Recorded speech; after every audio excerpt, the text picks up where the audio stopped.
everyone, నేను మీ English teacher. Welcome back to our channel. I hope everyone is doing well. ఈరోజు కూడా మీ అందరి కోసం మరొక యూస్ఫుల్ వీడియో. అయితే ఈ వీడియోలో ఫోన్కి సంబంధించిన సెంటెన్సెస్ ఉండబోతున్నాయి. సో వీడియోని ఎక్కడ స్కిప్ చేయకుండా చివరి వరకు చూడడానికి ట్రై చేయండి. అలాగే ఈ వీడియోలో ఉన్న సెంటెన్సెస్ అన్నీ మీకు యూస్ఫుల్గా అనిపిస్తే ఈ వీడియోకి మర్చిపోకుండా ఒక లైక్ చేయండి. ఇలాంటి మరిన్ని యూస్ఫుల్ వీడియోస్ కోసం తప్పకుండా ఇంగ్లీష్ టీచర్ని సబ్స్క్రైబ్ చేసేసుకోండి. ఇప్పుడైతే ప్రీవియస్ వీడియోలో నేను మిమ్మల్ని 2 క్వశ్చన్స్ అయితే అడిగాను కదా, వాటి యొక్క ఆన్సర్స్ని చూసేద్దాం. ఫస్ట్ వన్ ఈజ్, ఈ పిక్చర్లో కనిపిస్తున్నది తాటికాయ లేదా తాటిపండు. దీన్ని మనం ఇంగ్లీష్లో పాల్మీరా అని చెప్తాం. ఇప్పుడు మీకోసం సెకండ్ క్వశ్చన్. అదేంటంటే, నువ్వు చెప్పింది ఎవరూ వినలేదు. ఈ సెంటెన్స్ని ఇంగ్లీష్లో నో వన్ హర్డ్ యూ ఈ విధంగా చెప్తాం. ఇప్పుడైతే ప్రతి వీడియోలో లాగానే ఈ వీడియోలో కూడా మీకోసం 2 ప్రశ్నలు ఉంటాయి కదా. వాటిలో ఫస్ట్ వన్ ఈజ్, ఈ పిక్చర్లో కనిపిస్తున్నది చాలామందికి తెలిసే ఉంటాయి, గోరు చిక్కుడుకాయలు లేదా గోకరకాయలు. వంట చేస్తూ ఉంటారు కదా, అయితే వీటిని ఇంగ్లీష్లో ఏ విధంగా చెప్తాం? What do we call them in English? Let me know in the comments. ఇప్పుడు మీకోసం సెకండ్ క్వశ్చన్. అదేంటంటే, నీ దగ్గర డబ్బులు ఉంటే నాకు ఇవ్వు. ఈ సెంటెన్స్ని మీరు ఇంగ్లీష్లో ఎలా అడుగుతారో మర్చిపోకుండా కామెంట్ సెక్షన్లో కామెంట్ చేసి నాకు చెప్పండి. ఇదే విధంగా మీ సపోర్ట్ని ఎప్పుడు కూడా మీ లైక్స్ అండ్ కామెంట్స్ ద్వారా తెలియచేస్తూనే ఉండండి. ఇప్పుడైతే లేట్ చేయకుండా మన వీడియోని స్టార్ట్ చేసేద్దాం. Let's get started. Sentence number 1 is, phone ఎందుకు తీసుకున్నావు? ఇది చాలా ఫ్రీక్వెంట్గానే అంటూ ఉంటారు కదా. సో దీన్ని ఇంగ్లీష్లో why did you take up the phone or why did you take the phone ఈ విధంగా అడుగుతాం. అదే why did you pick up the phone అంటే నువ్వు ఫోన్ ఎందుకు ఎత్తావు అని. దీనికి సంబంధించిన 2 ఎగ్జాంపుల్స్ని ఇప్పుడు చూద్దాం. First one is, now complete all your works and don't take my phone. Now complete all your works and don't take my phone అంటే నువ్వు ఇప్పుడు నీ వర్క్స్ అన్నీ పూర్తి చెయ్యి, అలాగే నా ఫోన్ తీసుకోకు అని. Now the example number 2 is, if you take the phone now you won't do a single thing, so I won't give it to you. If you take the phone now, you won't do a single thing, so I won't give it to you. అంటే నువ్వు గనక ఇప్పుడు phone తీసుకుంటే ఒక్క పని కూడా చేయవు, అందుకే నేను నీకు ఫోన్ ఇవ్వను అని. సెంటెన్స్ నెంబర్ 2 ఈజ్, చదివేటప్పుడు ఫోన్ ఆఫ్ చెయ్యి.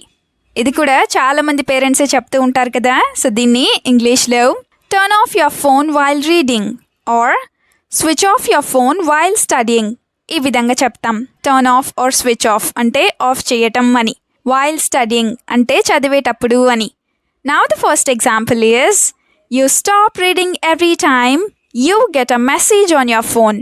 You stop reading every time you get a message on your phone అంటే నువ్వు నీ ఫోన్లో మెసేజ్ వచ్చిన ప్రతిసారి కూడా చదవటం ఆపేస్తావు అని. యూ స్టాప్ రీడింగ్ అంటే నువ్వు చదవడం ఆపేస్తావు అని. Now the second example is, you have an exam tomorrow, so give me your phone and study carefully. You have an exam tomorrow, so give me your phone and study carefully. అంటే నీకు రేపు exam ఉంది కాబట్టి నువ్వు నీ ఫోన్ని నాకు ఇచ్చేసి జాగ్రత్తగా చదువు అని. సెంటెన్స్ నెంబర్ 3 ఈజ్, చదువుతున్నావా ఫోన్ చూస్తున్నావా? ఇది కూడా చాలాసార్లు అంటూ ఉంటారు కదా. సో దీన్ని ఇంగ్లీష్లో are you reading or looking at the phone? Are you reading or looking at the phone ఈ విధంగా అడుగుతాం. ఆర్ యూ రీడింగ్ అంటే నువ్వు చదువుతున్నావా అని. Let's have some examples. First one is, I don't feel like you are reading at all because you are looking at your phone or I don't feel like you are studying at all because you are looking at your phone అంటే నువ్వు చదువుతున్నట్లు నాకు అస్సలు అనిపించడం లేదు, ఎందుకంటే నువ్వు నీ ఫోన్నే చూస్తున్నావు అని. Now the second example is, if you tell me that you are reading on your phone, I will not believe you at all. Or, if you tell me that you are studying on your phone, I will not believe you at all. అంటే నువ్వు నీ ఫోన్లో చదువుతున్నావని నువ్వు నాకు చెప్తే నేను నిన్ను అస్సలు నమ్మను అని. సెంటెన్స్ నెంబర్ 4 ఈజ్, ఫోన్ పక్కన ఉంటేనే చదువుతావా? ఇది కూడా చాలాసార్లు అంటూ ఉంటారు కదా. సో దీన్ని ఇంగ్లీష్లో do you read when your phone is next to you?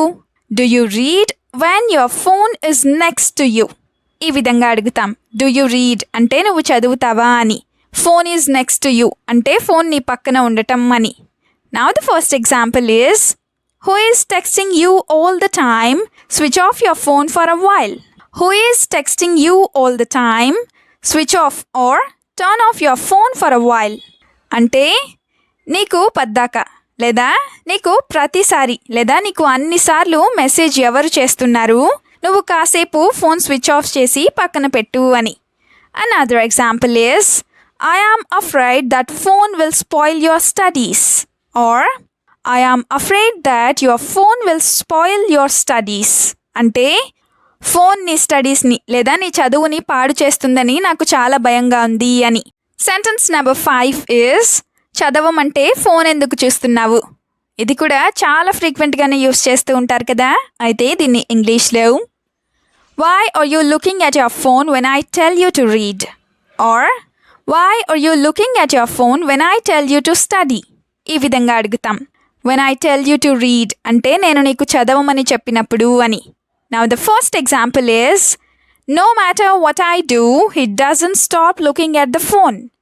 No matter what I do, he or she doesn't stop looking at the phone. అంటే నేను ఏం చేసినా కూడా అతను లేదా ఆమె ఫోన్ చూడటం మానదు లేదా మానడు అని. Now the second example is, you have failed 2 subjects this time because you use your phone too much.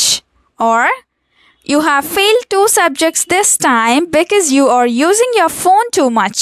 అంటే నువ్వు ఈసారి 2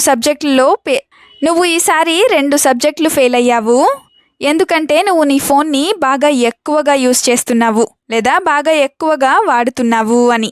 సెంటెన్స్ నెంబర్ 6 ఈజ్, ఫోన్లో చదవద్దు, ప్రింట్ తీసుకో. ఇలా కూడా అంటూనే ఉంటారు కదా. అయితే దీన్ని ఇంగ్లీష్లో, don't read on your phone, take a print and read. Don't read on your phone, take a print and read. ఈ విధంగా చెప్తాం. రీడింగ్ ఆన్ ఫోన్ అంటే ఫోన్లో చదవటం అని. Now the first example is, I don't believe that you can read on your phone, that's why you read in a book. I don't believe that you can read on your phone, that's why you read in a book. అంటే నువ్వు నీ ఫోన్లో చదువుతావంటే నేను అస్సలు నమ్మను, అందుకే నువ్వు పుస్తకంలో లేదా బుక్లో చదువు అని. Now the second example is, reading on phone can hurt your eyes, so take a print and read it. Reading on phone can hurt your eyes, so take a print and read it. అంటే ఫోన్లో చదవటం వల్ల నీ కళ్ళు దెబ్బతింటాయి లేదా నీ ice hurt అవుతాయి, కాబట్టి నువ్వు ప్రింట్ తీసుకొని దాన్ని చదువు అని. సెంటెన్స్ నెంబర్ 7 ఈజ్, ఫోన్ వల్ల ఫెయిల్ అవుతావనిపిస్తుంది. పేరెంట్స్ ఇలా కూడా అనుకుంటూనే ఉంటారు కదా. సో దీన్ని ఇంగ్లీష్లో, I think the phone will make you fail. I think the phone will make you fail. ఈ విధంగా చెప్తాం. అంటే ఫోన్ వల్ల లేదా ఫోన్ నిన్ను ఫెయిల్ అయ్యేలా చేస్తుంది అని. దీన్నే మనం వాడుక భాషలో ఫోన్ వల్ల ఫెయిల్ అవుతావు అనిపిస్తుంది అని చెప్తూ ఉంటాం. ఇప్పుడైతే ఫస్ట్ ఎగ్జాంపుల్ని చూసేద్దాం. అదేంటంటే, you are spending all your time playing games on your phone, that will make you fail. You are spending all your time playing games on your phone, that will make you fail. అంటే నువ్వు నీ time అంతా కూడా ఫోన్లో games ఫోన్లో games ఆడుతూ గడిపేస్తున్నావు, దానివల్ల నువ్వు ఫెయిల్ అవుతావు అని. Another example is, looking at you, I understand that you are addicted to your phone. Looking at you, I understand that you are addicted to your phone. అంటే నిన్ను చూస్తే నువ్వు నీ ఫోన్కి బానిస లేదా అడిక్ట్ అయిపోయావని నాకు అనిపిస్తోంది అని. Now the last sentence is, phone చూసింది చాలు, ఇక నిద్రపో. ఇలా కూడా అంటూనే ఉంటారు కదా. సో దీన్ని ఇంగ్లీష్లో, stop looking at your phone and go to sleep. Stop looking at your phone and go to sleep. ఈ విధంగా చెప్తాం. అంటే నువ్వు నీ ఫోన్ చూడటం ఆపేసి వెళ్ళి నిద్రపో అని. Now the first example is, if you don't stop looking at your phone in the dark, I will break your phone. If you don't stop looking at your phone in the dark, I will break your phone. అంటే నువ్వు గనక చీకట్లో phone చూడటం ఆపకపోయినట్లయితే నేను నీ ఫోన్ని పగలకొడతాను అని.